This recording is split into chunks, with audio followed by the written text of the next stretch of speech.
Hello ভাইয়া, এখানে আসসালামু আলাইকুম। হ্যাঁ, ওয়ালাইকুম আসসালাম। এখানে কত আইটেমের চা পাওয়া যায়? এখানে অনেক আইটেমের আছে।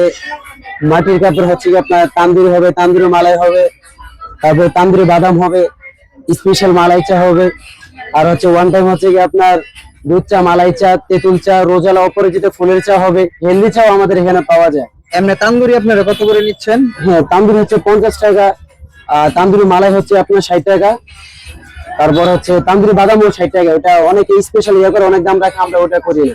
এখানে তো কোনো ভেজাল নাই? হ্যাঁ, না না, এখানে কোনো ভেজাল নেই, একদম গরুর দুধে সবকিছু হয়। তারপরে কেউ যদি পাউডার খেতে চায়, পাউডার আমরা দিই এখানে। মানে দোকান কয়টা থেকে কয়টা পর্যন্ত খোলা থাকে ভাইয়া? আমার দোকান মোটামুটি অনেক লং টাইমে খোলা থাকে, রাতে 1টা পর্যন্ত আর কি আমি এখানে থাকি। মানে দোকানের নামটা বলবেন? হ্যাঁ, কামাল স্টোর।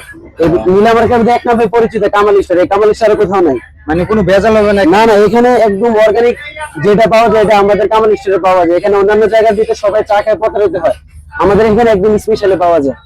মানে এখানে কোনো ভেজাল নেই? না না, এখানে কোথাও ভেজাল নেই। যেটা খাবেন এটা একদমই ফ্রেশ। যে যেভাবে খেতে চাই ওটা আমরা ওইভাবে দিই সবাইকে। কাস্টমারের চাহিদা অনুযায়ী ওটা আমরা দিই সবাই। মানে এখানে যারা আসবে সব ধরনের চা খেতে পারবে? হ্যাঁ হ্যাঁ, অবশ্যই সব ধরনের চা খেতে পারবে। এমনি ভেজাল মুক্ত, ঠিক না ভাইয়া? হ্যাঁ, ভেজাল মুক্ত একদম। কারণ সবাই তো মনে করে যে নীলা মার্কেটে অনেক অনেক ইয়ে করে রাখে, ওইরকম আমাদের এখানে না। আমাদের এখানে একদম ফ্রেশ, গ্রাম আছে ওখান থেকে আমরা রোজ করা হয়। একদম ফ্রেশ গরুর দুধের এরা পাওয়া যায়, তান্দুরি পাবেন, সবকিছু পাবেন। মানে দুধটা নিয়ে আসেন কোথা থেকে? এই গ্রাম থেকে, গ্রাম। এখানে তো আর অনেক চার দোকান আছে? হ্যাঁ হ্যাঁ, অনেকে আছে, অনেক অনেক ধরনের চা বিক্রি করে। তারপর হচ্ছে অনেক ভেজাল দিয়ে মিক্স করে স্বাদের জন্য ইয়ে করে। আর একদম ফ্রেশ স্বাদের চা খেতে হলে কামাল স্টোরে আসতে হবে। আচ্ছা ভাই, থ্যাংক ইউ। Thank you.